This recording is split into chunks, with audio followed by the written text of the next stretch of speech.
Okay, thank you. All right, I think we've had a good half hour, so it's time to move on to questions. Matt, who's the first question from? Okay, shall we start with Deborah Finn, please? Okay, is my microphone on? Yes. Yeah, good. I have lots of questions actually, but the one that's on my mind most is because my friends who are on the left, I struggle to interest them in PR, and the struggle is not that they agree with it in principle, they understand that it's right. However, everybody has been so wedded to the hope that we could achieve radical change, and it's quite hard to give up on that. And everybody fervently believes that PR would doom us to permanent centrism. And we're starting at a point where the centre is actually quite far right. And is it possible that we actually can achieve any kind of radical change under PR? Because if we thought that was possible, I think it would be a lot easier to bring the left online.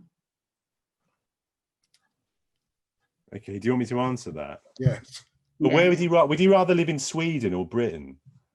No, you don't have to persuade me. Well, that's the answer. And I have used these lines with them. The first thing to say to them, show me one country that's implemented a social democratic reform program under first past the post. Yeah. There aren't any. I mean, PR obtained. I mean, basically all of the Western European, I mean, most Western European countries, not just the Scandinavian countries, have had far less severe kind of neoliberalism than we have. They still have more robust welfare states and better workers' rights than we do. And they've all got PR, even when they haven't.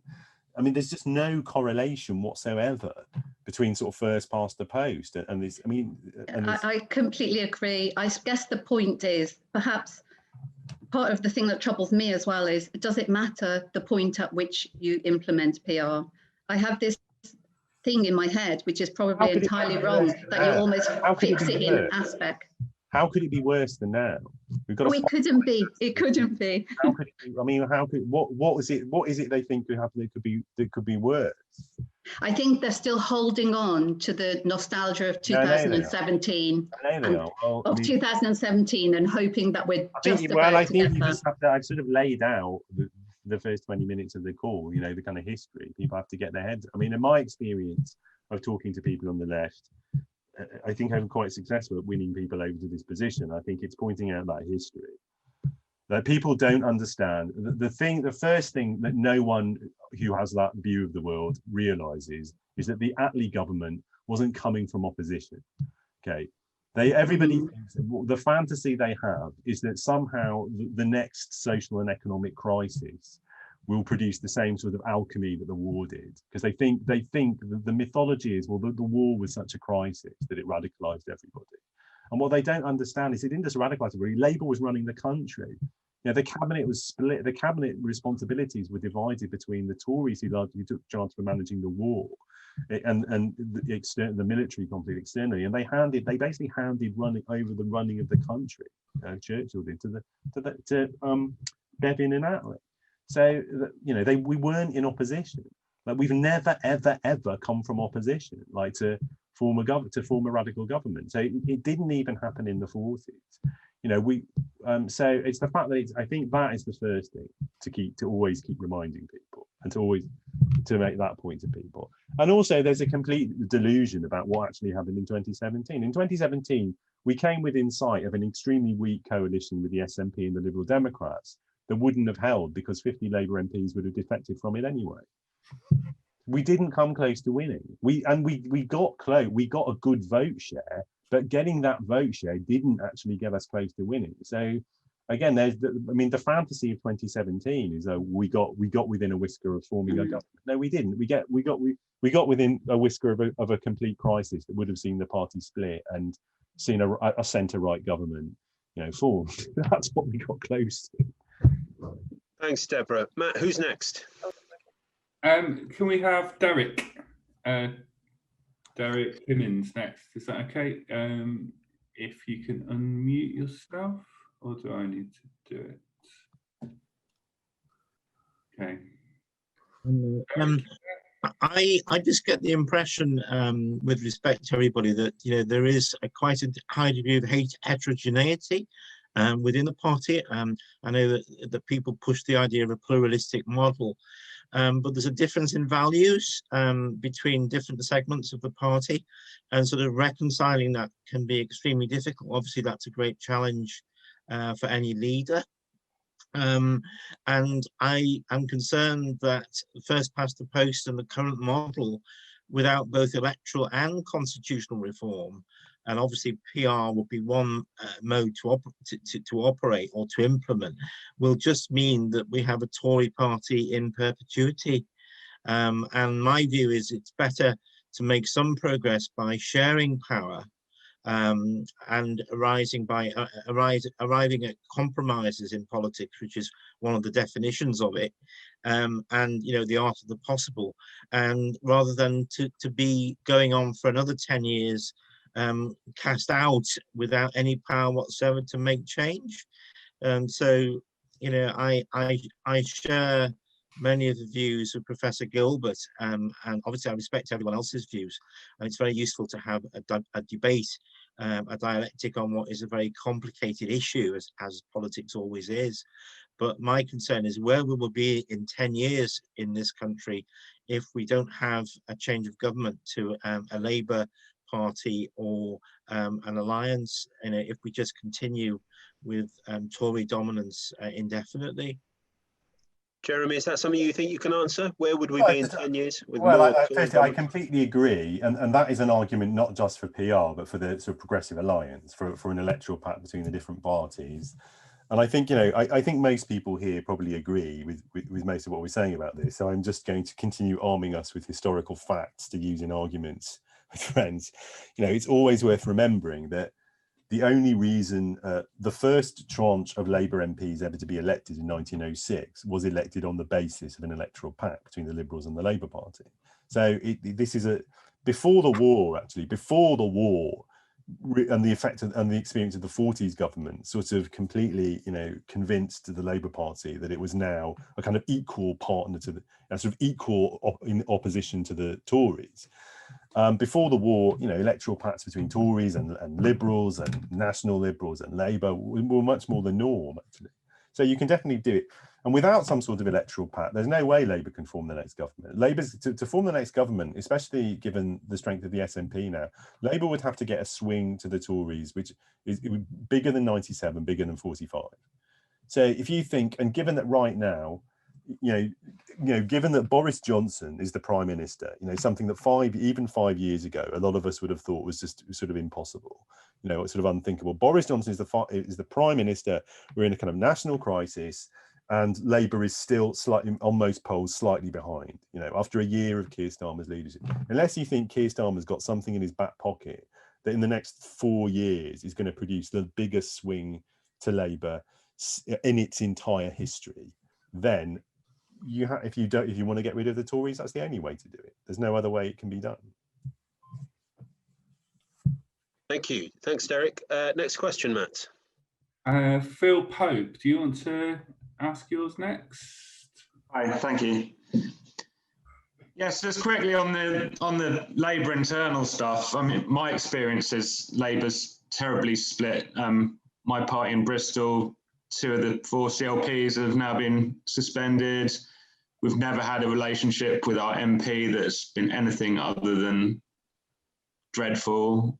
And, I mean, perhaps it doesn't seem like there's big political issues, but I think a lot of that is to do with Jeremy Corbyn's strategy, especially after 2017, which was to desperately compromise with the right and to hold all these issues down in this belief that one last heave and we'll get elected. I think it was a terrible strategy for a lot of reasons, but I think that maybe that's why it appears why there's not political issues there. There really are. Let's make this a bit of a question. I'd like to know what the speakers think about local government and the way first past the post in local government affects things. In a lot of towns, like Wigan, for example, every councillor is Labour. If you want a career in politics, you join the Labour Party. never mind if you've got left-wing views or right-wing views, that's the way to become a politician in loads of parts of the country.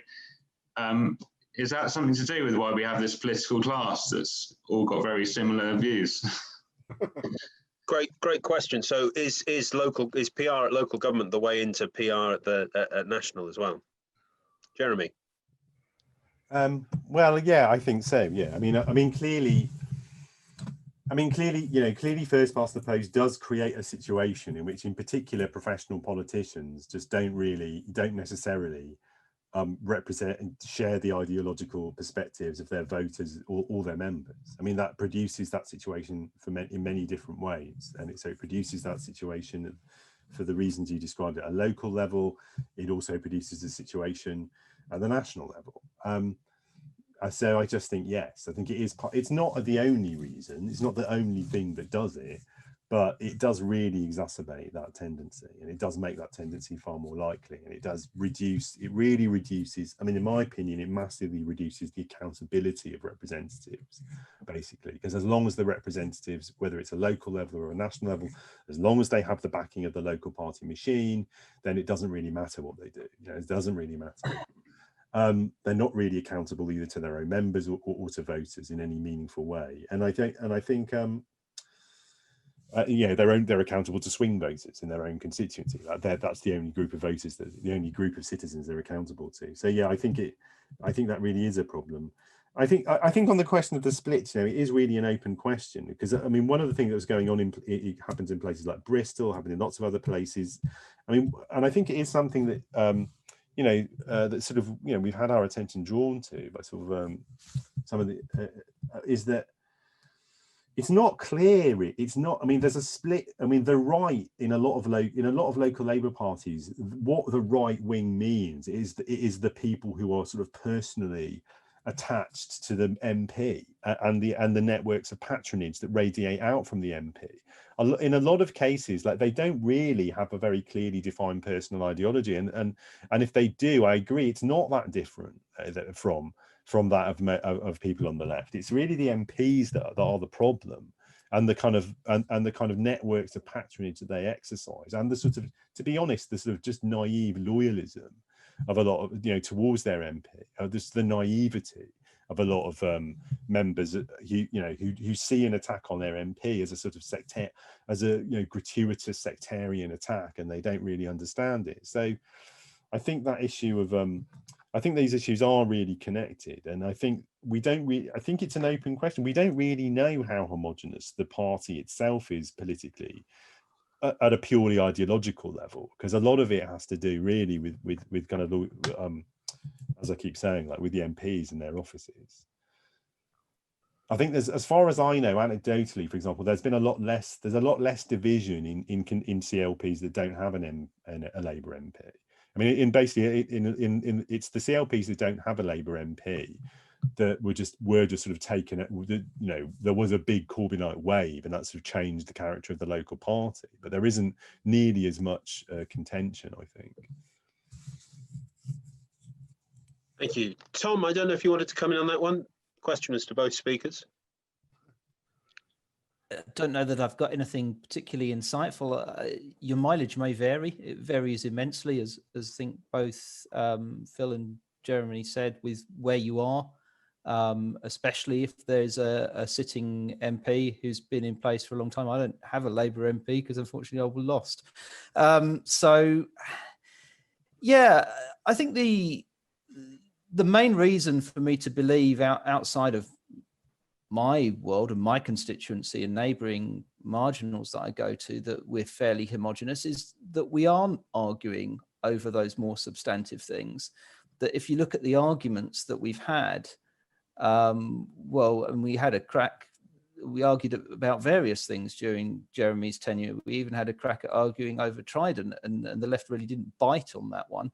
The thing that we've argued over most has been Jeremy Corbyn. And that, to me, it doesn't matter anymore. He is not the leader anymore. And I quite like to get back to arguing over policies. I think the right has not picked battles during Jeremy's tenure on political grounds because there isn't much support to be won from the membership there by attacking Jeremy Corbyn's domestic agenda. There was never a wedge to be driven between him and the membership there. And I don't see that Keir Starmer is particularly going to approach that now. It's not a good idea either from the point of view of picking another battle, another front to attack the membership on, or from the point of view of electoral strategy, because as Jeremy said earlier on, the new Labour route to power is not open anymore. That is the old economic consensus. It's gone. And whatever course Keir charts is going to be some degrees to the left of anything that Ed Miliband ever offered. Yeah, I touched on a few points there. Thank you. Matt, who's next? Okay, so the last question was from Wanda, but has asked me to ask it, and I might embellish it a little bit actually. So the question was, wouldn't PR let the extremist groups in? And thinking about the discussion about factionalism, I guess there's a danger here that the extremist groups might change and not only mean UKIP getting more representation, but is there a chance that this factionalism within Labour would then stretch out to say, the right would say, oh no, we can't have PR because it would give power to in their words, the extremist left? Is that a danger? And what can we do to prevent that happening? And why would you want to prevent it? I mean, why? I mean, if there's a people, if there's a political perspective which say 5-6% of the people in the country share, it ought to be represented. It wasn't. It was this. I mean, I think in the long term, what was better for the left, or even from a moderate liberal perspective, would it have been better to have UKIP get the 15% of MPs they would have got under PR in 2015, or was it better to have them go and take over the entire Conservative Party? And form an actual government? I mean, we effectively have a UKIP government right now. So, I mean, I don't think it's not. Why would you want to stop it? Why would any Democrat want to stop, people's, if people have those views, like why shouldn't they be represented? I was meaning more of it being used as an excuse not to do it.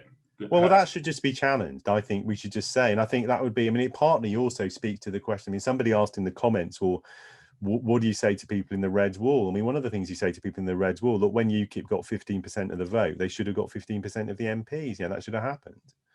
If you want to vote for a far right, I'm not going to, that should, I think it's a pretty simple, I mean, to me, that is a really simple and powerful argument. And I think it is a very easy one for people to understand. It's a very easy for people to understand. Look, it's just not fair that you only need, you need like, 10 times as many votes to get a UKIP or Green MP as you do to get a Tory MP.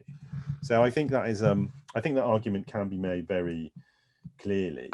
And I think, sure, the argument around extremism, but to be honest, I also just think it's a really old, I mean, it's an argument that really, it used to have a lot more weight in the days of the Cold War. It used to have a lot more weight at a time when memories of, sort of Stalinism and fascism were kind of real. I don't really think people care that much, to be honest. I don't really think, I think it's a very old-fashioned sort of argument that we somehow have to defend.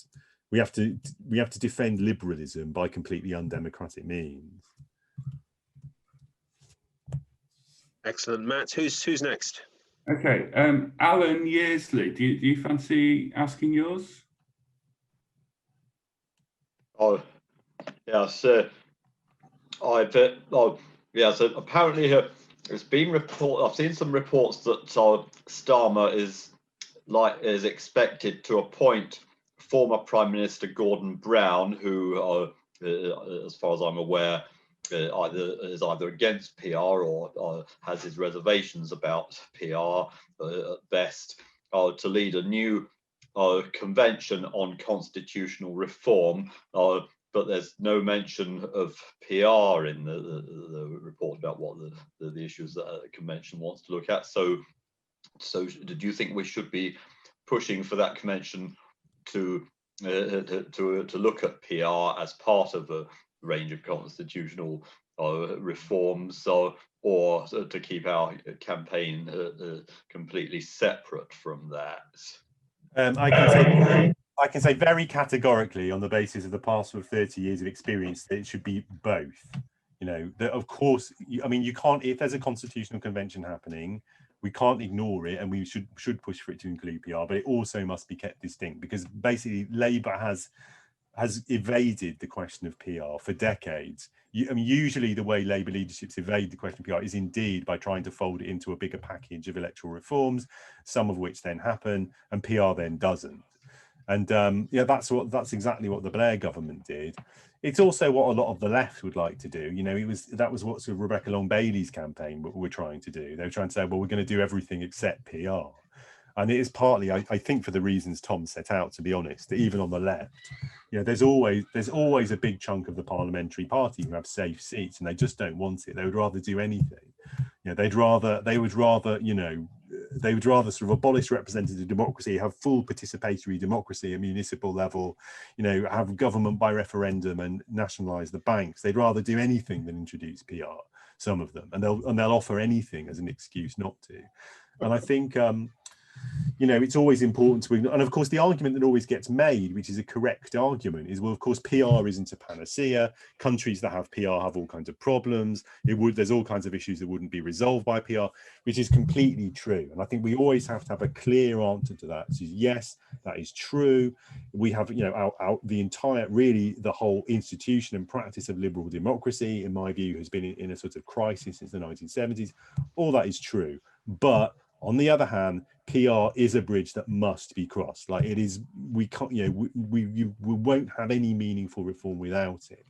So I think we acknowledge all those arguments, but we mustn't allow ourselves to be sort of deflected by them. And they will absolutely try. They will absolutely hope. They will offer much more radical devolution to the regions. They'll offer reform of municipal government. They'll offer all kinds of things. They will definitely try. And I would be very surprised if Gordon Brown doesn't do exactly that. Try to offer everything except PR for the House of Commons. They'll even offer PR for a new, you know, they'll even offer PR for a new, you know, they'll even offer PR for the elected second chamber. That's their favourite thing. Their favourite thing is to say, well, we'll get rid of the Lords and have a second chamber with PR, but not for the Commons. And the second chamber, of course, won't have any real power because it's a British constitutional reform. So we have to be very kind of careful of that. It's a very good question, and we have to be we really do have to keep an eye out for that. Interesting. So accepting that PR, obviously not a panacea, what's the reason for these people holding on to first past the post? Well, I think it is because of their safe seats, although, to be honest, I mean, it's not even clear what, given that, you know, ever since the 90s, the consensus among campaigners for PR within the Labour Party is that what we would be arguing for is some version of the additional members system. Well, I don't really want to get into it. Look, personally, in my ideal world, we'd have multi-party SCV constituencies, but we're not getting that in this country. And so they would still have their safe seats, a lot of them. So a lot of them, but then, frankly, your average Labour MP doesn't really have enough understanding of, you know, political systems, and probably just doesn't have the intelligence to sort of grasp the point that then it wouldn't be a threat. They're scared of it. It seems like a change, and they're scared of it. I mean, and there's also, you know, I mean, I'm thinking of people on the left, indeed, there is this just persistent attachment to the idea, you know, as Deborah said, that somehow something is going to happen, like in the next 5 years, that will make it suddenly possible for Labour to win a majority on the basis of, you know, because theoretically, with first past the post, as Blair did, you know, you can get a massive parliamentary majority without having to win over the whole country, you know, and there's this persistent fantasy on the left that will be able to do that, and that with PR you can never do that. I mean, my argument, I mean, I say this as, you know, I consider myself a radical socialist, and my argument is that you can't build radical socialism on the basis of only 40% of the country being in favour of it. You might get a Labour government, but you can't. That's just not how it works, you know. So if you couldn't get a majority or a majority coalition to support your programme under PR or not under PR, then you wouldn't. The Wilson government got the Wilson government only got a massive majority when he was in power. It was 1966. They'd been in,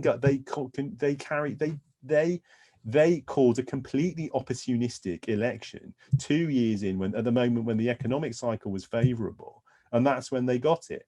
They didn't do anything with it, and they blew it, and we never had there wasn't a Labour majority government again for decades. So you can, if you're in government, I mean, if you think what you want to do is like do what Wilson did and get like a one seat majority and like scrabble around for a couple of years, then call an opportunistic election, then get a majority, then fine, we can try and do that. I would say compare that to the Swedish Social Democrats, who were operating under proportional representation and had to form coalitions with liberal and far left parties during the same historical period. I'd rather have done that thing. I think that went better for the left.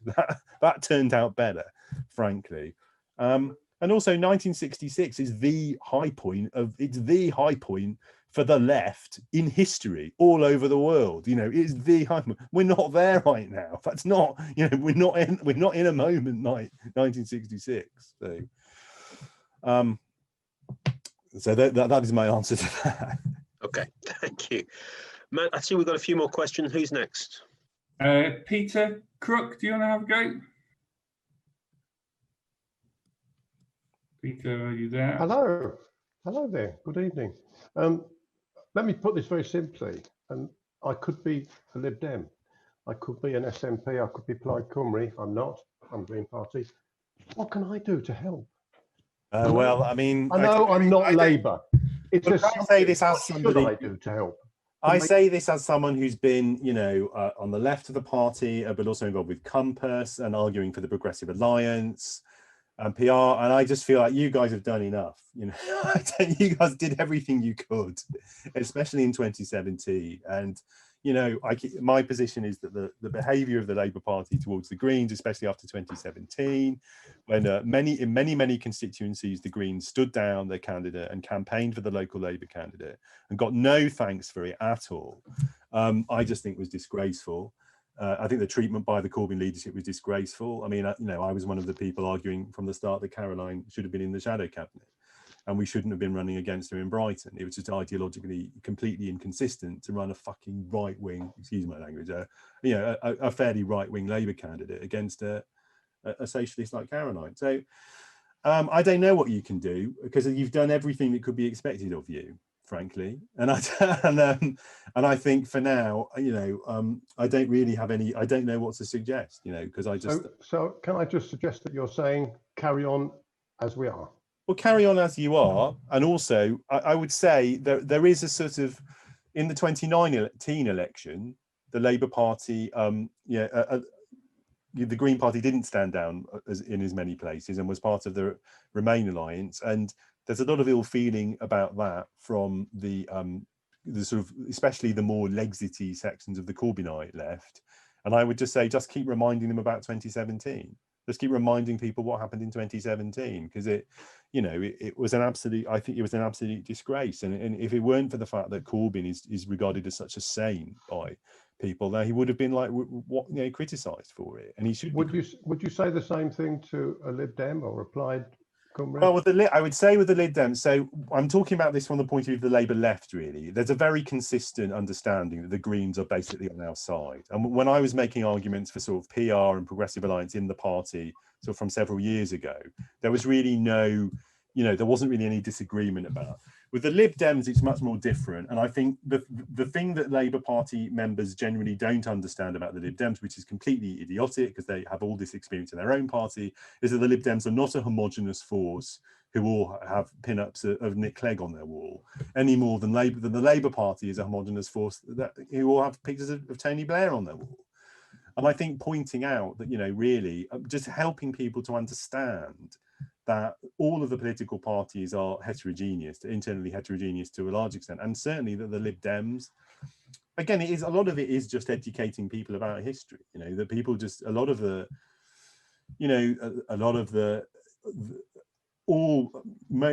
say a lot of Labour Party, especially younger Labour Party members today, all they know about the Lib Dems is the coalition and tuition fees. They don't know anything else about the Liberal Democrats, you know, as an institution, and I think they have to sort of be prepared to talk to them. I think with the SNP as well. I mean, the SNP, again, I mean, you know, with the SNP, most actually, at least on the left, most Labour members are fairly sympathetic, to be honest. You know, most Labour members are fairly sympathetic, and you know, a lot of people, you know, aren't, you know, wouldn't really want to, don't blame people for wanting to get out of this for the reasons I've been talking about. You know, because you know, we're a country that has had a Tory government for 3/4 of the entire time that we've had universal suffrage. So I don't so I think the biggest problem is the Lib Dem. The biggest problem with persuading the people in the Labour Party, especially on the left, is the Lib Dems, is persuading people that the Lib Dem, that, you know, the roof isn't going to fall in, the sky isn't going to fall in if you start talking nicely to Liberal Democrats. And I think people you know, and I think educating, I mean, the Lib Dems are a complete, I mean, I can go on and on about this, but I mean, one of the problems as well from the point of view of the Labour Party with the Lib Dems, and it's not so much a problem with the Greens, is, I mean, broadly speaking, in very crude terms, the more progressive Lib Dems are often found in those parts of the country where Labour is very weak, you know, and the Lib Dems are sort of the party of reform. And in the big cities, not always, but often, the Lib Dems are the sort of neoliberal Nick Clegg wing. You know, they're in places where the Tories are very, very weak. So the Lib Dems who Labour people meet are often the most right wing, the most regressive Lib Dems, and the most sort of neoliberal. And they often don't meet the kind of the progressive Lib Dems who are out there fighting the Tories out in parts of the country where Labour is very weak. So I think sort of so I think educating Labour people about the Lib Dems, I think, is really important. It's important for all of us, actually, whatever party you're in, because that's a key obstacle, I would say. And for those of us outside all parties. Well, I don't know. They're not so. I mean, in terms of Labour people, they're not that bothered about people outside the parties. It is how to relate to the Lib Dems and Greens. Although that's the people that, you know, that win elections, of course, isn't it? It's true. No, it's true, and I think it's, you know, I think just trying to convince people that, you know, people are genuinely frustrated with the whole kind of political process and the whole sort of political system. I mean, I think, you know, I'm saying about, you know, one of the arguments I always come up against, and that we always come against in the Labour Party, and this is from the right and the left, is this idea that, well, ordinary working people don't care about issues like constitutional reform. And my answer is always, well, you know, I grew up on a council estate in the northwest. You know, I grew up a few miles from, you know, Wigan and Leigh in West Lancashire, and frankly, you know, people don't care about it because they don't get taught anything about it in school, and the press and media don't tell them. People don't know about it. You spend 3 minutes explaining to somebody that this is one of the reasons the country's so fucked, then, again, excuse my language, then they are very interested in it. And also, what do people think Brexit was about, if not a kind of, as much as anything, a cry of frustration about the obviously kind of unrepresentative and undemocratic nature of the way in which we're governed? So I think it is really important. So it is important to kind of, you know, keep convincing people that it matters to people, that this stuff does matter to people, because in the end, that was how Blair got away with, you know, breaking the manifesto promise on the referendum for PR by just sort of sweeping it aside and saying, well, nobody really cares about it. Interesting. Thank you, Matt. I think we've probably got time for a couple more questions. Who's next? Okay, Barry, if you could go next, please. Thanks, Matt. Yes, I've got a sitting Labour MP where I am who is very anti-PR. I think they're assuming that something like New Zealand would happen, and they fear that they would win a constituency vote while their nearest rival would get elected on some sort of additional member regional list, and then purely concentrating on being the other MP for that constituency, so would get more of a foothold for the next election. And that's why they're saying they don't like PR. What does either speaker think about that? What's the arguments against it? Well, Tom, why don't you take it first? Yeah, so I'm just trying to unpick what you said there. So that specifically that they think they'd be outflanked in subsequent elections by the people that are coming on the list, that it rendered them a sort of second-class MP. Was that your point, Barry? Not so much that it would outflank them, but we're basically a two-party system here where I am. So their big rival in fighting current first past the post single constituency vote would get themselves onto the additional list as well and turn up as a regional additional member, but we'd ignore the rest of the region and just be the second MP in that seat. They'd establish an office in the constituency. They'd say, bring your problems to me. I will solve them. I'm better than the other one. Yeah, someone's just mentioning New Zealand. I think that's the model that both myself and the MP are thinking about. Yeah, I mean, I have to say that's a fairly new one. I think it's a very local one, but it's because the MP is saying this, it's stopping quite a lot of people in the party supporting PR. Well, I think that's local party. As you say, it does sound very local, and that is maybe a point there that's worth keeping in mind. Is that MP's opposition to PR is very specific, usually to them and to their circumstances. Yeah, if you look at additional member systems, because the House of Commons is already pretty bloated for a chamber of that size, you'd expect to eliminate a good chunk of seats in order to create headroom for the additional members, maybe to remove a third of the constituency seats. And because of the way Labour's vote means, if you take out a third of the seats overall for all of these small urban constituencies that Labour's got people in, it means that probably the majority of them then have insufficient boundary reform that they're going to go through at least one round of reselection. And I think that is enough to put the wind up most of the Labour MPs that I've come across that are opposed. I think the biggest objection is really just that it would force reselection, and there's no need for them to force reselection. That's to me is the biggest objection. I mean, it's not necessarily entirely self-interested, because in opposing reselection, they're opposing it not just for themselves, but because they are also one of their tribe. So they're also somewhat in defense of their tendency or faction that if I wasn't here, another one of my lot might not get selected for this. And that's, I think, it's possibly in some MPs' minds that they're keeping a seat warm. Especially maybe if you think about the Labour left and how it survived over decades in Parliament when we weren't getting left-wing MPs selected. Interesting. Jeremy, is there anything you'd add to that? Well, I think, my first response to the story is just boo-hoo. I mean, my heart, like it's too, there's another MP who's, I mean, to me, I think that is a fairly widespread reaction of MPs, the Labour MPs. And their problem is, this is something we keep coming back to. I mean, the problem is we have this whole cohort of MPs who are selected and trained and really in the high period of New Labour, when it wasn't at all clear to people that New Labour was about to finish forever.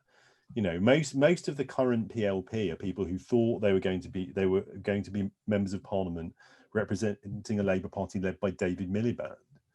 And they're just not, and they know that they don't really, they know indeed, as Tom said, they sort on some level, they know that's all over. You know, they know that they don't really represent either their members or their constituents, and they're very insecure, and they're right to be insecure, frankly, they're justifiably insecure. Personally, I'm not sure that there is any solution apart from people to accept that a bunch of them are going to have to go sooner or later. I mean, in my view, frankly, I say this as a sort of as a scholar, not just as a partisan, but to be honest, they're not even good from the point of view of their own political tradition. They're not very competent, a lot of them anyway. I mean, a lot of them, were selected by people like Mandelson, and Mandelson was notoriously bad at picking people who would not just be compliant, to his agenda, but would actually be good at fighting for it and developing it and carrying it forward. And you know, and they're not even very good at being sort of Blairites. You know, they don't really understand like what the theory was upon which the whole kind of New Labour project was based. They don't really understand like how you would make a compelling case today for, you know, for their sort of quote unquote moderate program. They're not very good at it. So I mean, sooner or later, it's very difficult, and and in some ways, this is less likely to happen than Labour implementing PR.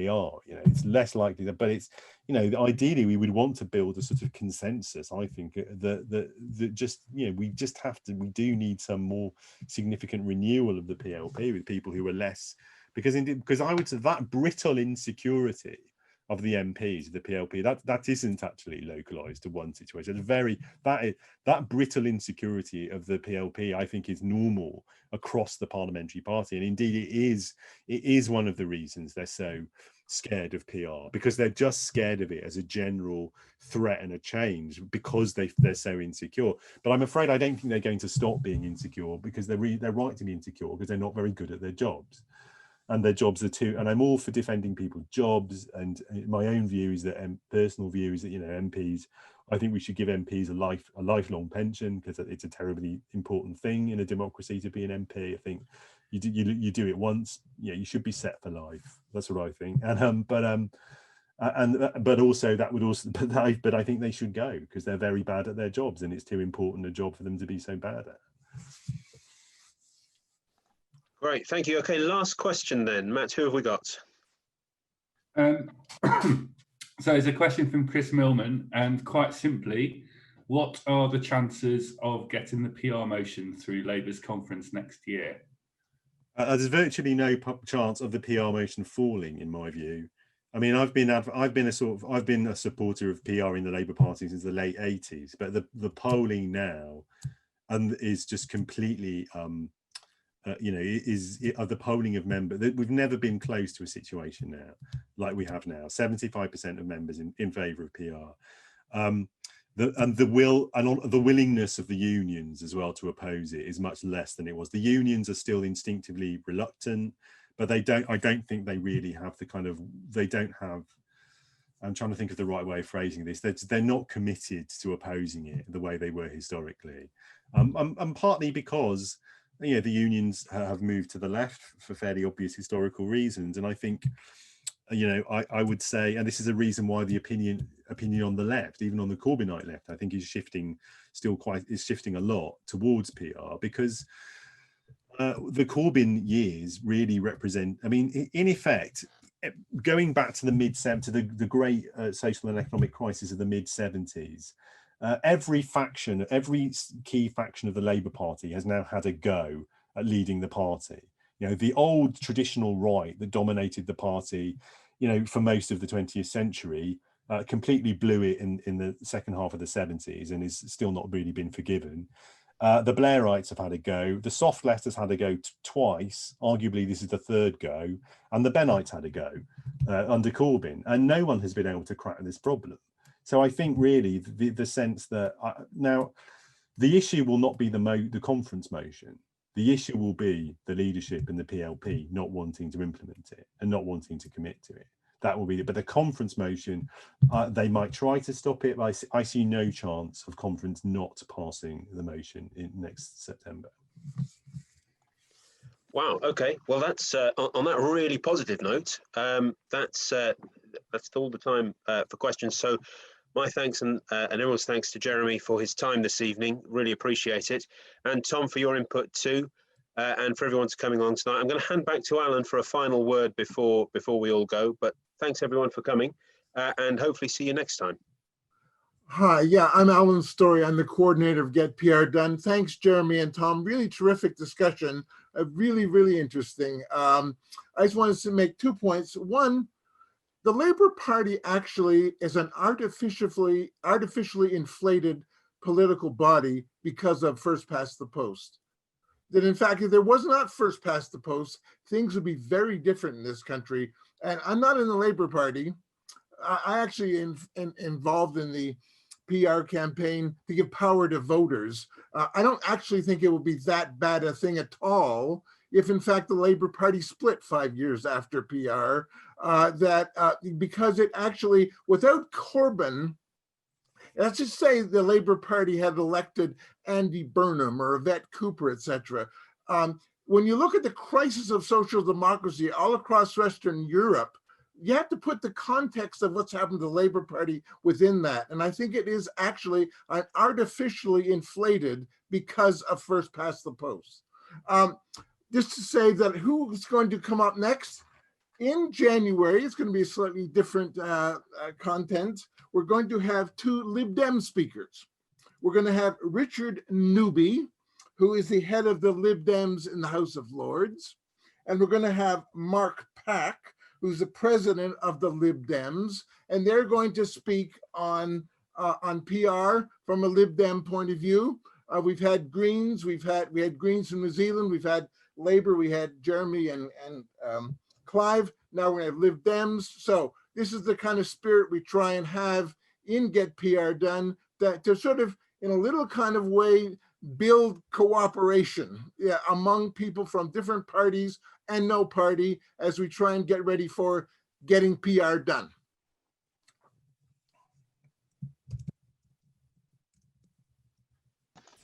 Thanks, Alan. Okay, that's it. Thanks, everyone. Hopefully see you next time. Thanks very much. Thanks everyone. Thanks Tom and everyone else. That was a really great discussion. Thanks.